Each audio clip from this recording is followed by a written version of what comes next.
Sengketa tanah antara PT PN 8 dan Pondok Pesantren Alam Agrokultur Markas Syariah di Megamendung, Kabupaten Bogor, Jawa Barat terus bergulir. Pihak Rizik Syihab menegaskan tidak akan menyerahkan lahan tersebut sebelum ada putusan pengadilan. Pimpinan perusahaannya sudahlah hari ini meminta bantuan pada Satuan Polisi Pamung Praja untuk secara sukarela melakukan pembongkaran terhadap areal-areal yang salah dalam pembangunannya. Karena kalau sudah ditangani kegiatan ini menjadi objek penyelidikan dan penyidikan Kementerian Lingkungan Hidup, maka konsekuensinya adalah konsekuensi pidana lingkungan. Saya tanya, terima atau tolak? Terima atau tolak? Terima atau tolak? Ada apa sebetulnya di Purwakarta? Mau tahu? Mau tahu? Padahal Cikampek Purwakarta tetangga.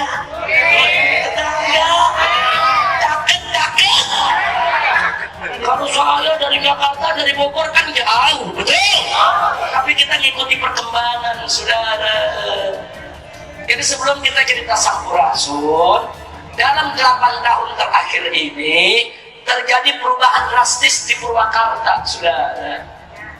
Bapak Ibu yang saya cinta, selama ratusan tahun Purwakarta itu menjadi kebanggaan orang Sunda, saudara. Kenapa? Sebab Purwakarta itu identik dengan Islam, gudangnya kiai, gudangnya ajengan, gudangnya pesantren, gudangnya santri.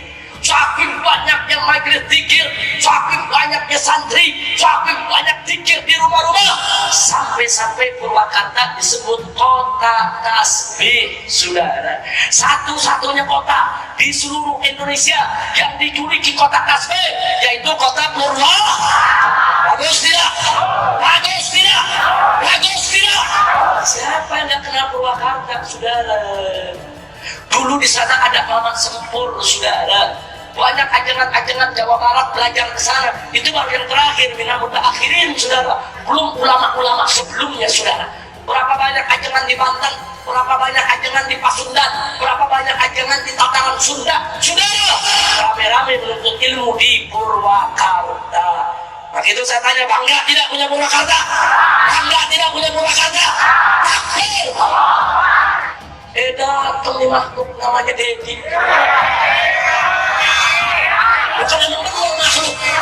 Makhluk bukan. Makhluk bukan. Makhluknya ini makhluk. Datang nih makhluk jadi bupati di Purwakarta, saudara. Dia ubah Purwakarta. Dia bikin di setiap pelosok kota patung, saudara. Patung-patung masa lalu, patung-patung yang dulu disembah oleh masyarakat masa lalu, saudara. Bukan itu saja, saudara. Anda masuk di pintu tol, ya, saudara, Jatiluhur atau Gadea sana, saudara, itu sudah ada patung Dasamuka. Itu patung iblis. Dasamuka itu 10 muka. 2 muka aja jelek, apalagi 10. Soal somasi PT PN 8 kosongkan pesantren dalam 7 hari, Rizik akui hanya pegang sertifikat HGU. Beredar surat somasi dari PT Perkebunan Nusantara atau PT PN 8 untuk pimpinan pesantren agrokultural Markas Syariah. Pesantren tersebut diketahui dipimpin oleh Imam Besar FPI Habib Rizik Syihab. Somasi itu dilayangkan kepada Habib Rizik dan meminta mereka mengosongkan lahan yang disebut bukan haknya itu. Menanggapi viralnya surat somasi tersebut, pihak Habib Rizik Syihab langsung memberikan penjelasan. Dikutip dari channel YouTube Pro TV, video menjelaskan Habib Rizik terkait status lahan yang dipakai pesantren di Megamendung Bogor diunggah pada Rabu tanggal 23 bulan 12 2020. Namun tak diketahui pasti kapan video itu direkam karena Habib Rizik saat ini masih ditahan di Polda Metro Jaya. Dalam penjelasannya, Rizik menjelaskan bahwa sudah beberapa tahun ada pihak yang memang ingin mengganggu pesantrennya. Ia menuturkan bahwa tanah tersebut bersertifikat HGU atau hak guna usaha atas nama PT PN, salah satu BUMN. Ia juga tidak memungkiri sertifikat tanah tersebut. Tanah ini sertifikat HGU-nya ia atas nama PT PN, salah satu BUMN. Betul, itu tidak boleh kita pungkiri, ujar Rizik dalam video itu. Rizik menjelaskan bahwa lahan itu sudah 30 tahun digarap oleh masyarakat, sedangkan PTPN sebagai pemilik HGU sudah lama tak menggarap lahan tersebut. Rizik lantas merujar, seharusnya PTPN tidak punya hak lagi atas tanah ini, sebab dalam Undang-Undang Agraria pemilik HGU tak bisa memperpanjang bila lahan sudah diabaikan.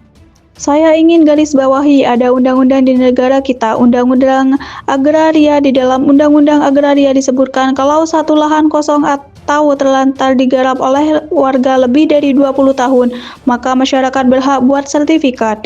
Ini bukan 20 tahun lagi, sudah lebih dari 30 tahun, berarti masyarakat berhak tidak. Berhak bukan ambil tanah negara, jelas Rizik. Selain itu, aturan dalam kepemilikan HGU pemilik sertifikat tidak bisa lagi memperpanjang HGU bila tidak menguasai secara fisik lahan itu. Tanah ini HGU PTPN betul, tapi 30 tahun tidak pernah kuasai fisik dan 30 tahun lahan ini ditelantarkan tidak pernah berkebun lagi. HGU harusnya batal. Kalau batal untuk siapa? Untuk warga, untuk petani, ucap Rizik. Kasus ini rupanya sudah bergulir sejak lama. Statement tersebut dibuat oleh Rizik sebelum dirinya mendekam di balik jeruji besi.